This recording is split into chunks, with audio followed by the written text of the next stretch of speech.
Praise lord. దేవుని పరిశుద్ధమైన నామమునకు మహిమ కలుగునుగాక.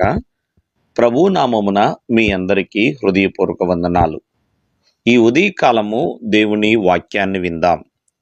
హెబ్రీయులకు రాసిన పత్రిక 13వ అధ్యాయము 1వ వచనము.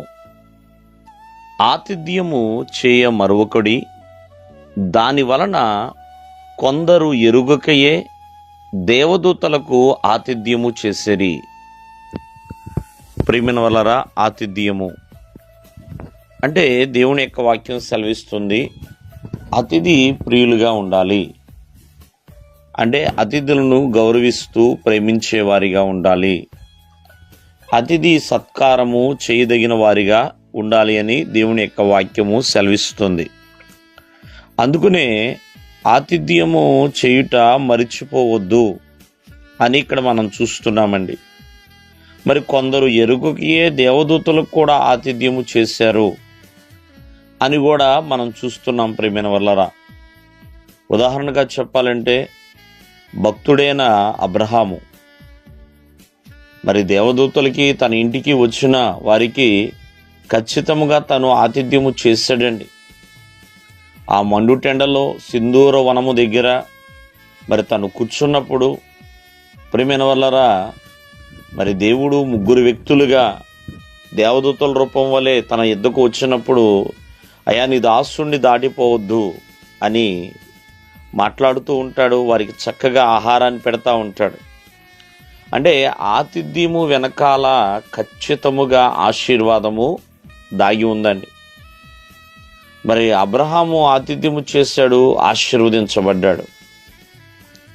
గనురాలైన స్త్రీ దైవజనుడైన ఎలీషాకి ఆతిథ్యము చేస్తుంది, తను కూడా ఆశీర్వదించబడిందండి.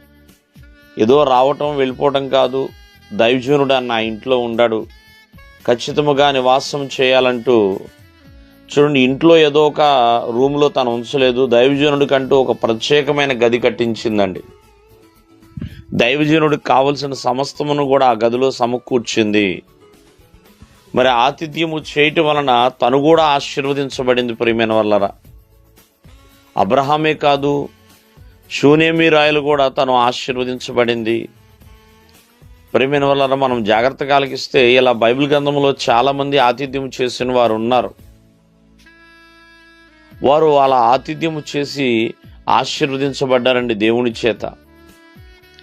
అందుకనే ఏ దినము కూడా ఆతిథ్యము చేయ మరవద్దు. అది ఆత్మీయ జీవితంలో మనందరికీ కూడా అవసరమైనదండి, అవసరం అది ఖచ్చితంగా. అంతేగాని ఇంటికి వచ్చిన వాడిని బాధ పెడతాను, బైబిల్ గ్రంథములో దీనుల్నే గుమ్మమునొద్ద బాధపరచవద్దని వాక్యం సెలవిస్తుంది. కాబట్టి ప్రతి ఒక్కరు కూడా అతిథిని ఖచ్చితముగా ప్రేమించే వ్యక్తులుగా ఉండాలి, అతన్ని సత్కరించే వ్యక్తులుగా ఉండాలి. దేవుడు మిమ్మల్ని ఆశీర్వదించునుగాక. ఆమేన్.